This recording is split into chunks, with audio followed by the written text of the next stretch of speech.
Hello दोस्तों, आप सभी का दी पर स्वागत है। मैं विश्वजीत सिंह। दोस्तों, आज की इस वीडियो के अंदर हम बात करने वाले हैं BA program second year human rights की थर्ड बुक इन्वायरमेंट के बारे में। दोस्तों, जैसे कि आपको पता होगा कि जो आपकी ह्यूमन राइट्स की बुक है वो टोटल 3 पार्टों में डिवाइड है। ठीक है, जिसमें हमने फर्स्ट और सेकेंड पार्ट कंप्लीट कर चुके हैं। आज से हम थर्ड पार्ट इन्वायरमेंट स्टार्ट करने वाले हैं। थर्ड पार्ट स्टार्ट करने से पहले फर्स्ट और सेकेंड पार्ट का थोड़ा सा रिकैप करते हैं, जिससे आपको एक आइडिया मिल जाए कि क्या हमने पढ़ा था। ठीक है, और हम आगे बढ़ सकें। तो सबसे पहले अगर हम बात करें फर्स्ट पार्ट के अंदर में, जिसका नाम ह्यूमन राइट्स है, मानव अधिकार। तो मानव अधिकार के अंदर हमने पढ़ा कि भारत के अंदर में किस प्रकार से मौलिक अधिकार लोगों को मिले हुए हैं। भारतीय संविधान के तहत राज्य को किस प्रकार से राज्य नीति निर्देशक तत्व मिले हुए हैं, और इनकी रक्षा के लिए, मानव अधिकार की रक्षा के लिए किस प्रकार से अंतर्राष्ट्रीय स्तर पर संस्थाएं वर्क करती हैं और कौन कौन सी संस्थाएं हैं, ये हमने फर्स्ट पार्ट में जाना। सेकेंड पार्ट आता है हमारा जेंडर। जेंडर के अंदर में पढ़ा हमने पितृसत्ता समाज के बारे में कि पुरुष प्रधान राज्य या पुरुष प्रधान समाज किस प्रकार का है। ठीक है, साथ साथ हमने पढ़ा नारीवादियों के बारे में, नारीवादी कौन है, फेमिनिज्म कौन है। ठीक है, और हमने पढ़ा महिला आंदोलनों के बारे में। साथ साथ हमने दलित, बहुजन, इन सब के बारे में पढ़ा कि इनके अधिकारों के लिए, इनके अधिकारों की रक्षा करने के लिए अंतर्राष्ट्रीय स्तर पर, एक राष्ट्र के स्तर पर किस प्रकार से कार्य की जाती हैं, मंत्रालय किस प्रकार से बनाए जाते हैं, ये सारा कुछ हमने इसके अंदर में देखा। आज से दोस्तों हम थर्ड बुक स्टार्ट करने जा रहे हैं, इन्वायरमेंट, पर्यावरण। जैसा कि दोस्तों आप सभी को पता होगा कि हमें अपने जीवन को सुचारू रूप से चलाने के लिए पर्यावरण पर निर्भर है। हवा, पानी, जल, यही 3 चीज़ें हैं जो हमारे जीवन का मूलभूत आधार है। हवा से आप सांस ले रहे हो, पानी से आप पी रहे हो, और जो ज़मीन है, भूमि है, उस पर हम रह रहे हैं। ठीक है, हवा, पानी, ये सब चीज़ें हैं, जो ज़मीन है, ये 3 चीज़ें मेनली आधार मानी जाती है हमारे जीवन का। तो इस आज किसी ना किसी तरीके से ये दूषित हो रही है, प्रदूषित हो रही है, जिसके कारण से हमें जीवन व्यापन करने में मुश्किल आ रहा है। लोगों की जो आयु है, ठीक है, अधिकतम आयु धीरे धीरे घटती जा रही है। ठीक है, धीरे धीरे घटती जा रही है। पहले लोग 150 साल तक जीते थे, आज 60 पे भी बहुत मुश्किल होता है, 60 तक पहुंचना भी मुश्किल होता है। तो ये जस्ट पर्यावरण के कारण है। तो इसमें बहुत अच्छी अच्छी टॉपिक्स क्लियर करने वाले हैं दोस्तों। और साथ साथ दोस्तों आपके जो एग्जाम के पर्सपेक्टिव से भी बहुत इंपॉर्टेंट है, क्योंकि इसमें 3 से 4 क्वेश्चन बन जाते हैं। साथ साथ दोस्तों अगर आप किसी भी तरह के एग्जाम की प्रिपरेशन कर रहे हो तो उसमें भी क्वेश्चन इससे रिलेटेड आते हैं। ठीक है, कि क्या आपने मतलब इस क्वेश्चन पूछ ले जाते हैं। जैसे कई सारे आंदोलनों के बारे में इसमें बात करेंगे, बहुत सारे मूवमेंट्स के बारे में बात होगा। ठीक है, सम्मेलनों के बारे में बात होगा, तो उससे रिलेटेड कई सारे क्वेश्चन पूछे जाते हैं। तो आप इस वीडियो को देखें और आने वाले जो भी लेसन्स की वीडियो होंगी उसको भी देखें, जिससे आपको पूरा ये कॉन्सेप्ट क्लियर हो। तो आज की वीडियो स्टार्ट करते हैं दोस्तों। स्टार्ट करने से पहले जो हमने फर्स्ट और सेकंड बुक में पढ़े, उसमें टोटल हमने 16 चैप्टर पढ़ लिए थे। ठीक है, आज से जो हमारा चैप्टर स्टार्ट होगा 17 नंबर से स्टार्ट होगा। टोटल 21 चैप्टर है। ठीक है, तो स्टार्ट करते हैं आज की वीडियो। जैसे कि हमारा 17 चैप्टर, 17 लेसन, पर्यावरण तथा सतत विकास। तो पर्यावरण का आपको मतलब पता है कि पर्यावरण मतलब क्या, जो हमारे आसपास की चीजें हैं, जो भी चीज है आपके आसपास, सारा पर्यावरण में आता है। ठीक है, जो भी आपके आसपास में चीजें हैं, सारा पर्यावरण का पार्ट है। पेड़ पौधे, हवा, पानी, जल, सारा पर्यावरण का पार्ट है। अब सतत विकास मतलब क्या है? सतत विकास मतलब भाई कि जो ना युगों युगांतर तक वो चीजें रहे। आज आपने कोई पानी है, जैसे मान लो आपके पास पानी है और पानी का यूज इस तरह से करो यार, क्या आने वाले आपके बच्चों को भी मिले पानी, उनके बच्चों को भी मिले और उनके बच्चों को भी मिले, मतलब वो सदियों तक उस तरह से चलता रहे। आपने कई बार ऐड में देखा होगा कि पेट्रोल क्या हमारे पास लिमिटेड है, पानी क्या हमारे पास लिमिटेड है, वायु लिमिटेड है, जिसमें हम जो सांस लेने के लिए जो यूज करते हैं वायु, वो लिमिटेड है। सब कुछ हमारे पास लिमिट में है। ठीक है, तो अगर मान लो आप पेट्रोल का ज़्यादा यूज़ कर रहे हो, तो यार आपसे हो सके तो आपके बच्चों को मिल जाए, हो सके तो उनके बच्चों को मिल जाए। क्या पता उनके बच्चों के लिए मिलेगा क्या? यहाँ पे एक बहुत बड़ा क्वेश्चन मार्क आ जाता है दोस्तों, क्योंकि हमें पता ही नहीं है यार कि कितने दिन चलने वाला है वो। ठीक है, तो एक बहुत बड़ा कन्फ्यूजन है यार कि उनके बच्चों को मिलेगा क्या पेट्रोल, ये आ जाता है, प्रॉब्लम हो जाती है। ठीक है, तो हाँ, यहाँ पे सतत विकास की हम बात करेंगे कि किस प्रकार से हमें सतत विकास के लिए सोचना है। ठीक है, सतत विकास मतलब कि कुछ चीज़ों का यूज, जो भी प्राकृतिक संसाधन है हमारे, उनका यूज इस प्रकार, किस प्रकार से किया जाए जो आने वाली सदियों के लिए, आने वाली पीढ़ियों के लिए बच जाए। ठीक है, क्या पता बहुत सारी चीज़ें ऐसे होने वाली है आने वाले टाइम में दोस्तों, जो आज हम देख रहे हैं वो आपके बच्चों के बच्चे नहीं देख पाएंगे। ठीक है, जो आपके आने वाली पीढ़ियां होंगी वो देख भी नहीं पाएंगे कि ऐसी भी कोई चीज़ थी। ठीक है, तो आज की वीडियो बहुत इंपॉर्टेंट है दोस्तों, स्टार्ट करते हैं। तो सबसे पहले बात करें तो सतत विकास का जो थिंकिंग आया 1960 में हो चुका था। ठीक है, वहाँ पे जो लोगों के अंदर में सतत विकास का जो थिंकिंग आई, थॉट आया, विचार आया, 1960 में पनप चुका था। ठीक है, और पनपने का रीज़न क्या था? तो वहाँ पे कई सारे जो राइटर हुए, वैज्ञानिक हुए, ठीक है, वैज्ञानिक विशेष हुए, जिन्होंने बुक लिखी, उन बुकों के थ्रू इनको पता चला कि अच्छा ऐसा भी कुछ करके टॉपिक है। जैसे हम बात करने वाले हैं 1962 में राकल कार्सन नाम के एक वैज्ञानिक ने, उन्होंने एक बुक लिखी द साइलेंट स्प्रिंग, जिसके अंदर में कीटनाशक DDT का यूज बताया गया।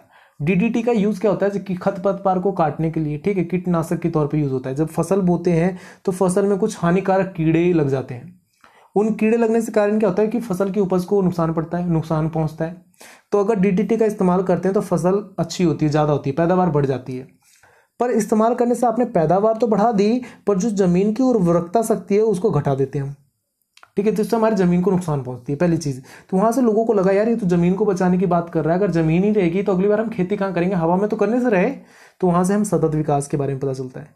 दूसरी बुक आती है 1968 में, ठीक है, 1968 में आती है।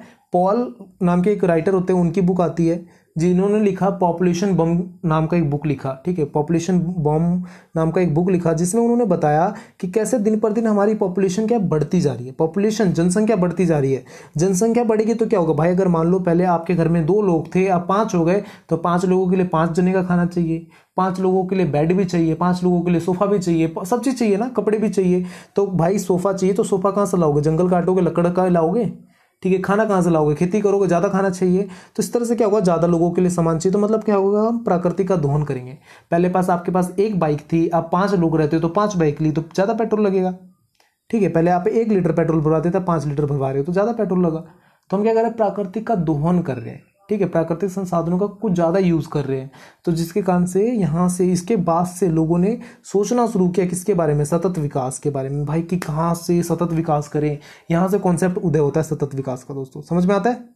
तो ये यहाँ से सतत विकास का उदय होता है। उसके बाद कदम क्या उठाए गए, 1968 में जब ये बुक छप जाती है तो उसके बाद लोगों ने कुछ कदम भी उठाए। भाई लोग बड़े ना मतलब होते हैं कि जैसे ही पता चला अच्छा ये प्रॉब्लम है, चलो इसका सॉल्यूशन करते हैं, सॉल्यूशन भी किया उन्होंने। देखो 1969 में फ्रेंड ऑफ द अर्थ नामक एक संस्था बनाई गई, जिसमें पर्यावरण की रक्षा के लेकर नागरिकों को भाग लेने के लिए कहा गया, ठीक है। 1969 में फ्रेंड ऑफ द अर्थ नाम की एक संस्था बनाई गई, जिसमें ये कहा गया अमेरिका के लोगों को कि चलो भाई हमें ना let's together and we will participate for saving environment, ऐसा करके कहा गया भाई कि हम इन्वायरमेंट को सेव करेंगे, साथ में चलते, साथ में मिलते हैं। फिर 1971 में आई। 1971 में क्या हुआ, आर्थिक सहयोग तथा विकास संगठन का निर्माण किया गया, जिसमें प्रदूषक खर्चा दे नामक एक लाइन दी गई, टैग लाइन दी गई, पोल्यूटर पे प्रिंसिपल्स, ठीक है। पोल्यूटर पे प्रिंसिपल मतलब प्रदूषक खर्चा दे, जिसके अंदर में कहा गया कि अगर कोई भी देश जो प्रदूषण फैलाता है, जो प्रदूषण का जिम्मेदार होगा, वही उसे भुगतेगा, ठीक है, ऐसा नाम करके ऐसा कहा गया 1971 में। तो ये कदम उठाए गए उसके खिलाफ। आगे हम बात करते हैं जो अंतर्राष्ट्रीय स्तर पर उठाए गए दोस्तों, जो बहुत ज्यादा उपयोगीकारी हुए और बहुत ज्यादा इंपॉर्टेंट रहे, वो क्या है वो भी देखते हैं, ठीक है, उसको देखते हैं। तो दोस्तों वो बहुत ज्यादा बहुत अच्छी अच्छी चीजें यहाँ पे बात करते हैं हम। तो दोस्तों क्या क्या चीजें थी वो देखते हैं। 1972 में स्वीडन के अंदर में स्टॉकहोम सम्मेलन किया गया, ठीक है, और ये पर्यावरण सम्मेलन का सबसे बड़ा सम्मेलन था, जहाँ पे अंतर्राष्ट्रीय UNEP, ठीक है, अंतर्राष्ट्रीय मतलब UNEP जो संयुक्त राष्ट्र संघ है, संयुक्त राष्ट्र संघ के द्वारा ये किया गया था, ठीक है। संयुक्त राष्ट्र संघ ने इसमें पार्टिसिपेट किया, जिसके अंदर में उसने बताया कि किस प्रकार से ये जो मुद्दा है पर्यावरण का वो इम्पोर्टेंट है और हमें इसके लिए गंभीरता से सोचने की जरूरत है, ठीक है, गंभीरता से सोचने की जरूरत है। वहां पे मुद्दा उठा जहाँ पे UNEP की स्थापना की गई, पर्यावरण को गंभीर मुद्दा मानते हुए, ठीक है, इन्वायरमेंट प्रोग्राम को, ठीक है, संयुक्त राष्ट्र संघ का पर्यावरण प्रोग्राम था, उसको स्थापित किया गया। उसके बाद 1992 में रियो डी जेनरियो पृथ्वी सम्मेलन का आयोजित किया गया, जो अब तक का सबसे बड़ा सम्मेलन था, ठीक है, सबसे बड़ा सम्मेलन, जिसमें 182 देशों ने पार्टिसिपेट किया, ठीक है, 182 देशों ने पार्टिसिपेट किया, जिसमें 20,000 से ज्यादा प्रतिनिधियों ने पार्टिसिपेट किया, अलग अलग जगह, अलग अलग क्षेत्रों से, ठीक है। ये हुआ यहाँ पे पर्यावरण को बचाने के लिए, पृथ्वी को बचाने के लिए बात की गई। फिर दिसंबर 1992 को, ठीक है, 1992 में वापस से संयुक्त राष्ट्र सतत विकास आयोग की स्थापना की गई, संयुक्त राष्ट्र सतत विकास आयोग की स्थापना की गई, जिसमें सतत विकास के ऊपर जोर दिया गया कि किस प्रकार से हमें पर्यावरण का सतत विकास के बारे में सोचना चाहिए। फिर 2002 में जोहान्सबर्ग के अंदर में विश्व सम्मेलन हुआ, जिसमें भी सतत विकास के बारे में बात किया गया, ठीक है। फिर 2005 में कनाडा के अंदर में संयुक्त राष्ट्र जलवायु परिवर्तन सम्मेलन हुआ कि जलवायु किस प्रकार से परिवर्तन हो रहा है, ठीक है, इसके बारे में बात की गई। फिर 2006 के अंदर में न्यूयॉर्क में, ठीक है, वनों के सतत विकास, जो जंगल है उसके सतत विकास के बारे में बात की गई।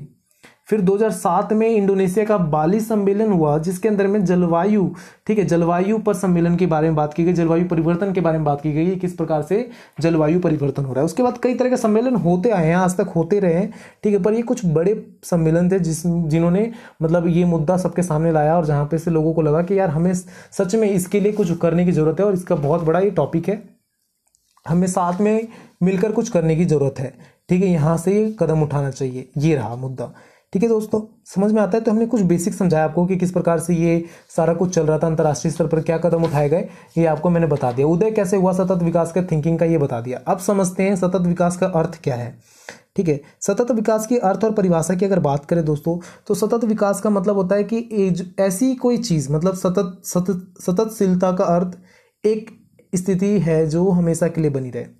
मतलब मान लो आपने एक गिलास पानी लिया और आज से अगर 500 साल भी जाते हैं तो वो एक ही गिलास पानी रहे, ऐसा कुछ हो चीज़ें, तो उसको हम सतत विकास कहते हैं। मतलब जितना है उतना ही। तो इसके लिए कई तरह के कॉन्सेप्ट दिए गए, जैसे पेड़ मान लो आप काट रहे हो, आप 4 ट्री काट रहे हो, 4 ट्री काटे आपने, तो उसके बदले में आप 50 ट्री लगाओ, ठीक है, 50 ट्री लगाओ। 50 ट्री में से अगर बचेगा भी ना, कितना भी खराब होगा पेड़, तो पता 30 पेड़ तो लग ही जाएगा। 20 पेड़ को अगर मान लिया हमने नुकसान हो गया तो 30 पेड़ लग गया, ठीक है। पर एक पेड़ आपने काट लिया, एक बार में आपने 4 पेड़ काट लिया, पर एक पेड़ को पकने में बनने में टोटल 30 साल का टाइम लगा, और आपने 30 पेड़ लगाया तो उसको 30 साल फिर दोबारा लगेगा, तो बहुत नुकसान होता है। 30 साल का गैप चला गया, एक पेड़ को काटा हमने, 30 साल पीछे चले गए हम, ठीक है। इस तरह की चीजें की बात की गई। यहाँ पे बात किया गया कि पर्यावरण असंतुलन हो चुका है, ठीक है, असंतुलन हो चुका है, उत्पादन क्षमता से अधिक हो रहा है, शोषण हो रहा है, जितना उसकी क्षमता है उससे ज्यादा यूज कर रहे हैं हम। अब मान लो जैसे हम खेत के अंदर में क्या होता है, किसी खेत के अंदर हम खेती करते हैं, खेती करते समय हमें पता है कि ये वाला खेत हमें सिर्फ 5 किलो अनाज देगा, पर हम क्या करते हैं, कीटनाशक का यूज करके, अलग अलग खाद का यूज करके, केमिकल का यूज करके उससे हम 50 किलो अनाज लेते हैं। तो हम क्या करते हैं, खेत की उर्वरकता शक्ति, जमीन की उर्वरकता शक्ति खत्म कर देते हैं।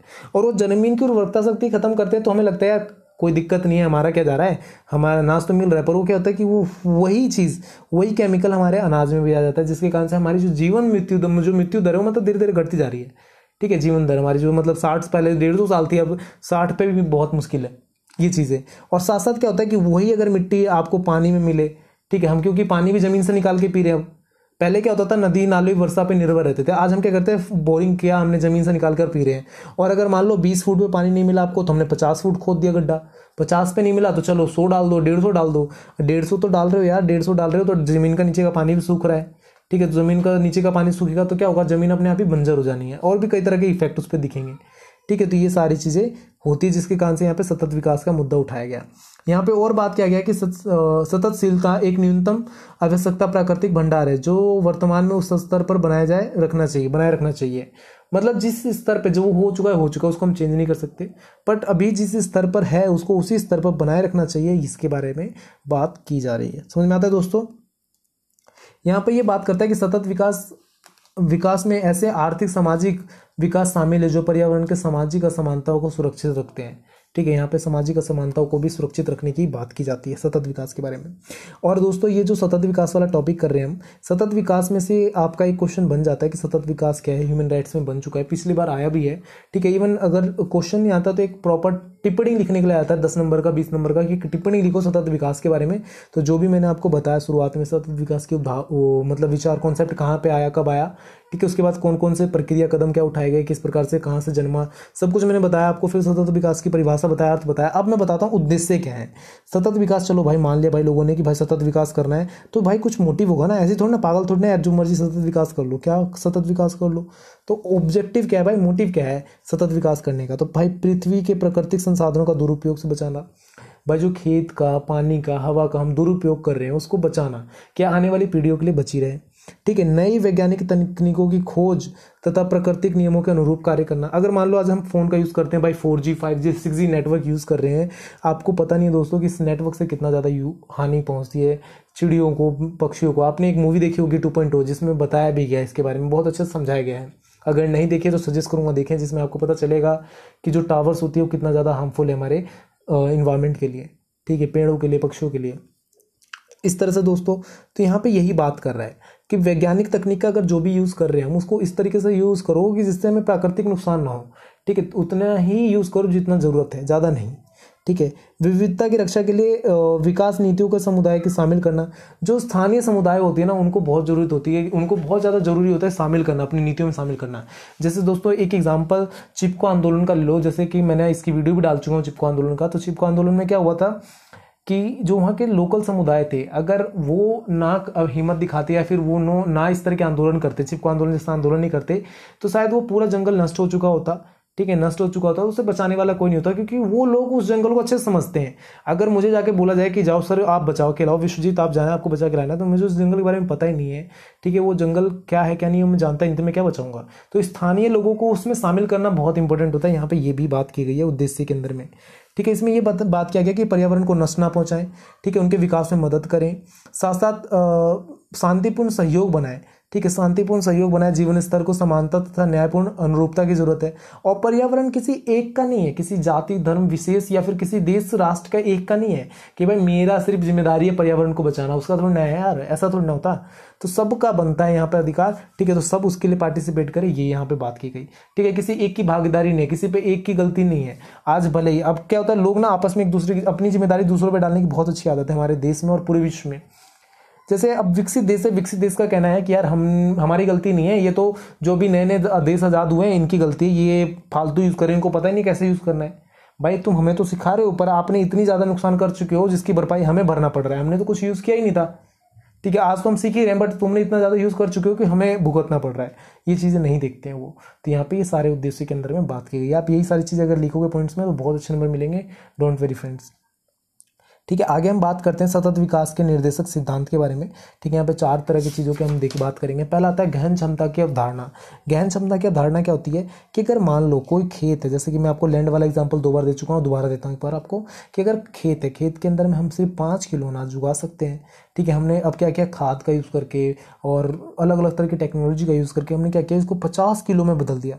ठीक है, 50 kg में बदल दिया। तो 50 kg में बदलने के बाद कुछ तो परिवर्तन हुआ ना, क्या हुआ, जमीन की उर्वरकता शक्ति कम हो गई, बट इसकी जो कैपेसिटी थी सिर्फ 5 kg की थी और आपने ज़्यादा निकलवा लिया, तो दिक्कत होगा ना। आप अगर कोई गाय लेते हो या फिर कोई इंसान है, आप खुद ही हो, आपकी कैपेसिटी है 2 रोटी खाने की और आप खा रहे हो 5 रोटी, तो आपका क्या बचोगे, क्या हालत खराब हो जाएगी, आपकी एसिडिटी हो जाएगी और आपको लूज मोशन हो जाएगा, बहुत सारी प्रॉब्लम हो सकती है। ठीक है, तो इस तरह की चीज़ें की बात की जा रही है। सिंपल से एग्जांपल से मैंने आपको समझाने की कोशिश करी दोस्तों कि अगर जिसकी किसी चीज़ की जो क्षमता है उससे अगर हम ज़्यादा यूज़ करते हैं तो हमें क्या नुकसान हो सकता है। ठीक है, तो पहला चीज़ भाई उसमें सिद्धांत बनाया गया कि भाई ग्रहण क्षमता की अवधारणा, कि भाई जितनी उसकी क्षमता है उससे ज़्यादा यूज़ ना करें, पहली चीज़। दूसरे यूज़ में कहा गया कि अंतरपीढ़ीय समानता तथा न्याय। अब भाई जो आने वाली पीढ़ियां हैं, इंटर जनरेशन है, उनके लिए भी तो कुछ छोड़ दो यार। मान लो मेरे बेटा का बेटा आता है, वो बोले डैडी पानी कैसा था यार, पानी की जगह वो कुछ और मान लो पी रहा हो। आने वाला जमाना भाई तरक्की कर गया, कुछ और पी रहा हो, फिर वहाँ पे क्या करेंगे। क्योंकि दोस्तों पता है आपको कि हमारे मतलब हमारे पूरे विश्व के अंदर में पीने वाले पानी की प्रतिशत मात्रा बहुत कम है। ठीक है, दिन पे दिन कम होता जा रहा है। अब जमीन नहीं है, पेड़ नहीं है, अब पेड़ की जगह हम कुछ और का टेबल कुर्सी बना रहे हैं, कुछ भी और भी चीज़ है। ठीक है, ऑक्सीजन नहीं है। जैसे मान लो आप पता होगा कि आपको दिल्ली का अभी कुछ समय पहले तक एक गैस चैम्बर में बदल चुका था दिल्ली। ठीक है, सबसे polluted city of the world मान लो, इस तरह से कह लो, इंडिया था, मान लो इंडिया का तो सबसे पोल्यूटेड सिटी है ही है दिल्ली। ठीक है, ऐसा था। तो वहाँ पे हमने क्या किया, मास्क पहन के घूम रहे हैं। तो अगर मान लो बच्चे देखेंगे, बोलेंगे सर पापा ये क्या कर रखे थे, तो हम उन्हें क्या बताऊँ कि यार यहाँ पे ना हमने बहुत ज़्यादा गंदगी फैला रखी थी, गाड़ी से ऐसी धुआं निकलता था, बहुत ज़्यादा पोल्यूशन कर रखा था हम सब ने मिलकर, तो उसके कारण से मास्क पहन के घूमना पड़ता था। हम तो मास्क पहन के घूम रहे थे, चलो हम तो बच गए मास्क पहन के, उनको पता चला ऑक्सीजन सिलेंडर लेकर घूमना पड़े, हो सकता है पॉसिबिलिटी। तो ये भाई अंतरपीढ़ियों के लिए भी छोड़ा जाए, उनके लिए भी न्याय करो। तो अगर उनके लिए नहीं बचता है तो अन्याय होगा ना। सपोज करो एग्जांपल के लिए दोस्तों, आपके पापा कुछ खाना लेकर आते हैं आपके लिए, कुछ मिठाई लेकर आते हैं और आपने सारे अकेले खा गए। आपका बड़ा भाई आया या छोटा भाई आया, वो बोला भाई डब्बा तो है, डब्बे के अंदर मिठाई कहाँ गया, तो आप खा गए, तो वो आपसे नाराज होगा ना कि यार अकेले अकेले क्यों खा गए, तो उसके साथ अन्याय हुआ। सेम चीज़ यहाँ पे भी वही बात करता है दोस्तों कि अगर आप आने वाली पीढ़ियों के लिए नई चीज़ें छोड़ोगे तो उनके साथ असमानता है, उनके साथ अन्याय है। ठीक है, तो इसके कारण से ये कहता है कि अंतरपीढ़ीय समानता तथा न्याय की होना चाहिए, सिद्धांत होना चाहिए। साथ साथ में लैंगिक समानता की बात करता है दोस्तों। अब लैंगिक समानता बोलोगे सर यहाँ पे तो हम बात करें ह्यूमन राइट्स की, लैंगिक समानता कहाँ से आ जाता है। ठीक है, इन्वायरमेंट के अंदर में लैंगिक समानता, है कैसे है बात में। देखो, जैसे आपको पता होगा बहुत सारे आंदोलन, जैसे भारत की अगर हम बात करूं तो चिपको आंदोलन, नर्मदा बचाओ आंदोलन, एपिको आंदोलन, ऐसे करके बहुत सारे आंदोलन, हजारों आंदोलन है पूरे विश्व के अंदर में जहां पर महिलाओं का योगदान बहुत अतुल्य था। और ऐसा माना जाता है कि जो महिलाएं हैं वो पर्यावरण से ज़्यादा अटैच रहती हैं, ठीक है, ज़्यादा जुड़ती हैं, उनका जुड़ाव ज़्यादा है पर्यावरण के थ्रू, ठीक है। जहाँ पे हर तरह के जितने भी सम्मेलन हुए यहाँ पे महिलाओं की भागीदारी नहीं देखी गई है, ठीक है, महिलाओं का भागीदारी नहीं देखेगी। जब आप समान अधिकार की बात करते हो, ठीक है, स्वतंत्रता की बात करते हो, सब कुछ समानता की बात करते हो, तो पर्यावरण को बचाने में भी महिलाओं का भागीदारी होनी चाहिए, समान भागीदारी होनी चाहिए। इसलिए लैंगिक समानता की भी बात करता है। वहाँ पे कोई छोटा बड़ा अमीर गरीब नहीं देखा जाना चाहिए, सबको समान पार्टिसिपेशन मिलना चाहिए, ये देखने की बात करता है, सिद्धांत देता है, ठीक है। एक और सिद्धांत आ जाता है आपका यहाँ पे सामाजिक सांस्कृतिक विविधता। सामाजिक सांस्कृतिक विविधता जैसे कि मैंने आपको बता चुका हूँ पहले ही कि चिपको आंदोलन में क्या हुआ कि वहाँ के जो रैनी गांव के जो लोग थे, भारत में जब उत्तराखंड के अंदर में चिपको आंदोलन हुआ तो वहाँ पे रैनी गांव के लोग थे, उनको वन विभाग ने दूर रखा पेड़ काटने से, उनको पेड़ काटने में रोक लगा दिया, पर दूसरे कंपनियों को बेचना शुरू किया और वन को बचाने में सबसे बड़ा योगदान उन्हीं का रहा, ठीक है, वहाँ की महिलाओं का रहा। तो इस कारण से ही कहा गया कि यार उनका भी मतलब योगदान होना चाहिए, जो स्थानीय लोग हैं उनका योगदान होना चाहिए, सामाजिक संस्कृति, क्योंकि उनकी कहीं ना कहीं संस्कृति जुड़ी होती है उससे। जो वो लोग थे वो शुरू से बचपन से उस जंगल में रह रहे हैं, वहाँ से उनका जीवन व्यापन चल रहा है। कई सारे आपने संस्कृति वो देखा होगा, जाति वो देखा होगा, ठीक है, समुदाय देखा होगा जिनका जीवन व्यापन और जंगल पे ही निर्भर है, उनकी पूरी कल्चर जो जंगल पे ही निर्भर है। तो इस कारण से कहा गया कि सामाजिक संस्कृति विविधता भी इसके अंदर में देखी जानी चाहिए। लास्ट पॉइंट हम बात करते हैं फ्रेंड्स, सतत विकास के अंतर्राष्ट्रीय प्रयास। अंतर्राष्ट्रीय प्रयासों को मैंने आपको पहले ही समझा चुका हूँ, जिसके अंदर में जितने भी मैंने बताया था कि जोहानसबर्ग सम्मेलन हो, चाहे इंडोनेशिया बाली सम्मेलन हो, ठीक है, न्यूयॉर्क सम्मेलन हो, कनाडा सम्मेलन हो, रियो डी जेनेरियो सम्मेलन हो, ठीक है, ये सारे जो भी सम्मेलन हैं ये सारे अंतर्राष्ट्रीय प्रयास हैं। आप देख सकते हो यहाँ पर आगे, और आगे वाली आने वाली वीडियो में मैं एक एक सम्मेलन को डिटेल में बताऊंगा, ठीक है, शॉर्ट वीडियो होगी जिसमें से हर एक सम्मेलन के ऊपर में एक टिप्पणी जैसा आ सकता है। इस चैप्टर में से ज़्यादातर टिप्पणी के चांसेस बनते हैं। अगर क्वेश्चन बनेगा इसमें से भी एक, तो सतत विकास के बारे में बनेगा, ठीक है, या फिर अलग अलग जो भी आने वाले चैप्टर में आने वाले पार्ट्स में मैं बता दूंगा आपको। तो ये फर्स्ट पार्ट रहेगा 17 चैप्टर का, आने वाली वीडियो में और भी पार्ट्स मिल जाएंगे। और दोस्तों अगर आपको व्हाट्सअप ग्रुप से जुड़ना है, टेलीग्राम ग्रुप से जुड़ना है, या फिर किसी भी तरह के नोट्स चाहिए जो बच्चे आपस में शेयर करते हैं हमारे ग्रुप्स में, तो आप मुझे कमेंट करके बोल सकते हो, मैं आपको लिंक दे दूंगा व्हाट्सअप टेलीग्राम का, तो आप वहाँ पर जुड़कर आपको नोट्स मिल जाएंगे सारे, ठीक है दोस्तों। तो thank you for watching me, thank you for listening me, I am Vishwajeet Singh. Bye bye friends. And friends please यार बाय बाय बोल तो रहा हूँ, पर एक रिक्वेस्ट है फ्रेंड्स, आप लाइक शेयर सब्सक्राइब जरूर करें और अपने उन दोस्तों तक भी पहुंचाएं इस वीडियो को जिनको इस वीडियो की जरूरत है फ्रेंड्स, ठीक है। Thank you for watching me, thank you for listening me, bye bye.